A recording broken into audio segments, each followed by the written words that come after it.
ದೇಶದಲ್ಲಿ ಸುಮಾರು ಜನ ರೈತರು, ಲಕ್ಷಾಂತರ ಜನ ರೈತರು ಕಾಂಟ್ರಾಕ್ಟ್ ಫಾರ್ಮಿಂಗ್ ಮುಖಾಂತರ ಮಾಂಸದ ಕೋಳಿಗಳ ಉತ್ಪಾದನೆ ಒಂದು ಕಾರ್ಯದಲ್ಲಿ ತೊಡಗಿದ್ದು, ಈ ಒಂದು ಕಾಂಟ್ರಾಕ್ಟ್ ಫಾರ್ಮಿಂಗ್ ಕೋಳಿ ಸಾಕಾಣಿಕೆಯ ರೈತರಿಗೆ ಒಂದು ನಿರ್ವಹಣಾ ವೆಚ್ಚ ಅತಿ ದುಬಾರಿಯಾಗಿದೆ. ಯಾಕಪ್ಪ ಅಂತಂದ್ರೆ ಇವತ್ತು ಕೂಲಿ ಆಳುಗಳ ವೆಚ್ಚ, ವಿದ್ಯುತ್ ಬಿಲ್ಲಿನ ವೆಚ್ಚ ಎಲ್ಲವನ್ನ ಒಟ್ಟುಗೂಡಿಸಿದಾಗ, ಅವಕ್ಕೆ ಔಷಧೋಪಚಾರ ಮುಂತಾದವುಗಳನ್ನ ಒಟ್ಟುಗೂಡಿಸಿದಾಗ ಅತಿಯಾಗಿರುವಂತಹ ದುಬಾರಿ ವೆಚ್ಚ, ನಿರ್ವಹಣಾ ವೆಚ್ಚವನ್ನ ರೈತರಿಗೆ ಹೊರೆಯಾಗಿದ್ದು, ಇವತ್ತಿನ ದಿನ ಕೋಳಿ ಸಾಕಾಣಿಕೆಯಲ್ಲಿ ರೈತರು ಸಾಕಷ್ಟು ಸುಮಾರು ವರ್ಷಗಳಿಂದ ಸಂಕಷ್ಟದಲ್ಲಿ ನಷ್ಟವನ್ನು ಅನುಭವಿಸ್ತಾ ಇದ್ದಾರೆ. ಹೀಗಿರುವಾಗ ನಮ್ಮ ಕರ್ನಾಟಕ ರಾಜ್ಯ ಕೋಳಿ ಸಾಕಾಣಿಕೆ ರೈತರ ಕ್ಷೇಮಾಭಿವೃದ್ಧಿ ಸಂಘ ಅಸ್ತಿತ್ವದಲ್ಲಿದ್ದು, ಸುಮಾರು 16 ವರ್ಷಗಳಿಂದ ಸತತ ಹೋರಾಟದ ಪ್ರಯತ್ನ ಫಲವಾಗಿ ರಾಜ್ಯ ಸರ್ಕಾರ ಪಶುಸಂಗೋಪನಾ ಇಲಾಖೆಯಿಂದ ಕಂಪನಿಯವರಿಂದ ಕನಿಷ್ಠ 10 ರೂಪಾಯಿಗಳನ್ನ ಪ್ರತಿ ಕೆಜಿಗೆ ನೀಡಬೇಕಂತೇಳಿ ಸರ್ಕಾರದಿಂದ ಆದೇಶವಾಗಿದೆ. ಆ ಆದೇಶವನ್ನ ಕಟ್ಟುನಿಟ್ಟಾಗಿ ಎಲ್ಲ ಕಂಪನಿಗಳು ಪಾಲಿಸಲು ನಾವು ಆಗ್ರಹ ಮಾಡ್ತಾ ಇದ್ದೀವಿ. ಯಾಕಪ್ಪ ಅಂತಂದ್ರೆ ಸುಮಾರು ಕಂಪನಿಯವರು ರೈತರಿಗೆ ಒಂದು ಗೊಂದಲವನ್ನ ಸೃಷ್ಟಿಸಿ ಪ್ರತಿ ಕೆಜಿಗೆ 6 ರೂಪಾಯಿ ಇಲ್ಲ 7 ರೂಪಾಯಿ ಕೊಡ್ತೇವೆ ಅಂತೇಳಿ ರೈತರಿಗೆ ಆಗ್ತಾ ಇರುವಂತ ನಷ್ಟವನ್ನ ಸರಿದೂಗಿಸ್ಲಿಕ್ಕೆ ಇನ್ನೂ ಅವರು ಮುಂದೆ ಬರ್ತಾ ಇಲ್ಲ.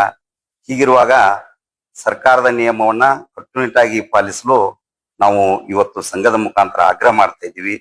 ಇದರ ಜೊತೆಗೆ ಈ ಕೋಳಿ ಸಾಕಾಣಿಕೆಯ ರೈತರು ಕೂಡ ಇದು ಒಂದು ರೈತರ ಉಪಕಸಬಾಗಿರುವುದರಿಂದ ಈ ಸಾಕಾಣಿಕೆಗೆ ತಗುಲುವಂತ ವಿದ್ಯುತ್ ಬಿಲ್ಲನ್ನ ಸರ್ಕಾರ ಉಚಿತವಾಗಿ ಉಚಿತವಾಗಿ ಈ ವಿದ್ಯುತ್ತನ್ನ ಪೂರೈಕೆ ಮಾಡ್ಬೇಕು ಅನ್ನೋದು ನಮ್ಮದ ಎರಡನೇ ಬೇಡಿಕೆ.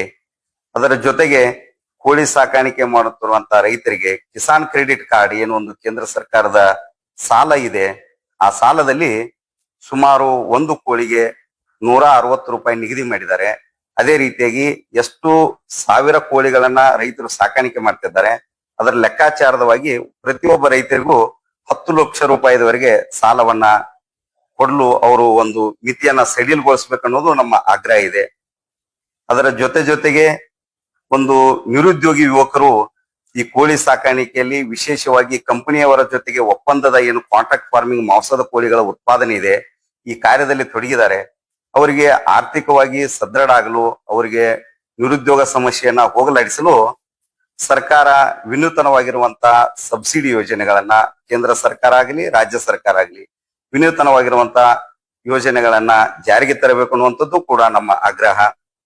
ಹೀಗಿರುವಾಗ ನಮ್ಮ ಮಾಂಸದ ಕೋಳಿ ಉತ್ಪಾದನೆ ರೈತರ ಒಂದು ಆರ್ಥಿಕವಾಗಿರುವಂತಹ ಸದೃಢತೆಯನ್ನ ಕಾಯ್ದುಕೊಳ್ಳಲು ಸರ್ಕಾರ ಕ್ರಮ ಕೈಗೊಳ್ಳಬೇಕು. ಅದರ ಜೊತೆಗೆ ಆಹಾರ ಉತ್ಪಾದನೆ, ದೇಶದ ಆಹಾರ ಉತ್ಪಾದನೆಯಲ್ಲಿ ಪ್ರಮುಖ ಪಾತ್ರವನ್ನು ವಹಿಸಿರುವಂತದ್ದು ಈ ಮಾಂಸದ ಕೋಳಿ ಉತ್ಪಾದನೆ. ಈ ಉತ್ಪಾದನೆಯಲ್ಲಿ ತೊಡಗಿರುವಂತಹ ಎಲ್ಲಾ ರೈತರಿಗೆ ಆಗುತ್ತಿರುವಂತಹ ನಷ್ಟವನ್ನು ಸರಿದೂಗಿಸಲು ರಾಜ್ಯ ಸರ್ಕಾರ ಮುಂದೆ ಬರಬೇಕು. ಹಾಗೂ ಕಂಪನಿಯವರು ಕೂಡ ಈ ಸರ್ಕಾರದ ನಿಯಮವನ್ನ ಕಟ್ಟುನಿಟ್ಟಾಗಿ ಪಾಲಿಸಿ ರೈತರಿಗೆ ಒಂದು ಸಹಕಾರಿಯಾಗಿರುವಂತ ಒಂದು ವಾತಾವರಣ ಸೃಷ್ಟಿಸಬೇಕು. ಯಾಕಪ್ಪ ಅಂತಂದ್ರೆ ಆ ಕಂಪನಿಯವರು ಮತ್ತು ರೈತರು ಎರಡು ಪ್ಯಾರಲಲ್ ಆಗಿ ಒಂದು ಅಭಿವೃದ್ಧಿ ಹೊಂದಿದ್ರೆ ಮಾತ್ರ ನಮ್ಮಲ್ಲಿ ಒಂದು ಸಹಕಾರ ಮನೋಭಾವನೆ ಬೆಳೆದು ಎರಡೂ ಕೂಡ ರೈತರಿಗೂ ಕೂಡ ಒಂದು ಅವರ ಅಭಿವೃದ್ಧಿಗೆ ಕೂಡ ಇದು ಒಂದು ಅನುಕೂಲವಾಗಿರುವಂತಹ ಅಂಶ ಅಂತೇಳಿ ಪರಿಗಣಿಸ್ಬೇಕಂತೇಳಿ ತಮ್ಮಲ್ಲಿ ಒತ್ತಾಯ ಮಾಡ್ತಾ ಇದ್ದೀನಿ. ಈ ಮಾಂಸದ ಕೋಳಿ ಉತ್ಪಾದನೆಯಲ್ಲಿ ತೊಡಗಿರುವಂತಹ ಎಲ್ಲಾ ರೈತರಿಗೆ ಏನು ಕಂಪನಿ ಮುಖಾಂತರ ಒಪ್ಪಂದದ ಕಾಂಟ್ರಾಕ್ಟ್ ಫಾರ್ಮಿಂಗ್ ಮಾಡ್ತಾ ಇದ್ದಾರೆ, ಈ ಎಲ್ಲಾ ರೈತರಿಗೆ ಒಂದು ಕೇಂದ್ರ ಮಧ್ಯವರ್ತಿ ಬ್ಯಾಂಕ್ಗಳಿಂದ, ಅಂದ್ರೆ ಉದಾಹರಣೆ DCC ಬ್ಯಾಂಕ್ನಿಂದ ಆಗಿರ್ಬೋದು, ರಾಜ್ಯ ಅಪೆಕ್ಸ್ ಬ್ಯಾಂಕ್ನಿಂದ, ಸಹಕಾರಿ ಬ್ಯಾಂಕ್ಗಳಿಂದ ಸುಮಾರು 5 ಲಕ್ಷದವರೆಗೆ ಇದನ್ನ ಬಡ್ಡಿ ರಹಿತ ಸಾಲ ಕೊಡ್ಬೇಕಂತೇಳಿ ಕೂಡ ನಮ್ಮದು ಒತ್ತಾಯ ಇದೆ. ಅದರ ಜೊತೆಗೆ ಕಂಪನಿಯವರು ಒಂದು ಫುಡ್ ಕನ್ಸ್ಯೂಮ್ಷನ್ ರೇಷಿಯೋ FCR ಅಂತ ಹೇಳಿ ತೆಗೆದು ಅಲ್ಲಿ ಏನು ಕೋಳಿ ಮಾರ್ಟಾಲಿಟಿ ಇದೆ, ಡೆತ್ ಆಗತ್ತೆ, ಅದರ ನಷ್ಟವನ್ನ ರೈತರಿಗೆ ಹಾಕ್ತಾರೆ. ಹೀಗಿರುವಾಗ ರೈತ ಮತ್ತೆ ಪದೇ ಅವರಿಗೆ ನಷ್ಟ ಆಗುತ್ತೆ. ಅದನ್ನ ಸರಿದೂಗಿಸ್ಲಿಕ್ಕೆ ಕಂಪನಿಯವರು ಎಲ್ಲಾ ಮರಿಗಳಿಗೆ, ಎಲ್ಲಾ ಕೋಳಿಗಳಿಗೆ ಇನ್ಶೂರೆನ್ಸ್ ಗಳನ್ನ ಮಾಡಿ ರೈತರಿಗೆ ಸಪ್ಲೈ ಮಾಡ್ಬೇಕಂತೇಳಿ ಅವ್ರಿಗೂ ಕೂಡ ನಾವು ಒತ್ತಾಯ ಇದೆ. ಅದರ ಜೊತೆಗೆ ಏನು ಒಂದು ಸ್ವಾಮಿನಾಥನ್ ಆಯೋಗ ಒಂದು ವರದಿಯ ಶಿಫಾರಸು ಏನು ಮಾಡಿತ್ತಪ್ಪ ಅಂತಂದ್ರೆ ಆವಾಗಿನ ಸಮಯದಲ್ಲಿ ವೈಜ್ಞಾನಿಕವಾಗಿ ಇದನ್ನ ಕಂಪನಿಯವರು ಮತ್ತು ರೈತರು ಇಬ್ಬರಿಗೂ ಕೂಡ ಲಾಭವನ್ನ ಹಂಚಿಕೊಳ್ಬೇಕು ಅನ್ನುವಂತ ಒಂದು ವೈಜ್ಞಾನಿಕ ಶಿಫಾರಸ್ ಇದೆ. ಅದು ಕೂಡ ಜಾರಿ ಆಗ್ಬೇಕಂತೇಳಿ ನಾವು ಒತ್ತಾಯ ಮಾಡ್ತಾ ಇದ್ವಿ. ರೈತರಾಗಬೇಕಾದಂತ ಕಾಲ ಈಗ ಬಂದೊದಗಿದೆ. ದಯಮಾಡಿ ಜಿಲ್ಲೆಯಲ್ಲಿರುವಂತ ಯಾರ್ಯಾರು ಒಂದು ಕಾಂಟ್ರಾಕ್ಟ್ ಫಾರ್ಮಿಂಗ್ ಕಂಪನಿ ಮುಖಾಂತರ ಮಾಂಸದ ಕೋಳಿಗಳ ಉತ್ಪಾದನೆ ಮಾಡ್ತಾ ಇದ್ರಿ, ಎಲ್ಲಾ ರೈತರು ಒಗ್ಗಟ್ಟಾಗಲಿಕ್ಕೆ ಒಂದು ಸುಸಂದರ್ಭ ಒದಗಿ ಬಂದಿದೆ. ಹೀಗಿರುವಾಗ ಎಲ್ಲರೂ ಜಿಲ್ಲಾ ಸಂಘದಲ್ಲಿ ಹಾಗೂ ವಿವಿಧ ತಾಲೂಕು ಸಂಘಗಳಲ್ಲಿ ನಿಮ್ಮ ಸಂಘಟನೆಯನ್ನ ಬಲವರ್ಧನೆ ಮಾಡಿಕೊಳ್ಳಬೇಕಂತೇಳಿ ಈ ಮುಖಾಂತರ ಎಲ್ಲ ರೈತರಲ್ಲಿ ಕಳಕಳಿಯಿಂದ ವಿನಂತಿಸಿಕೊಳ್ತೀನಿ.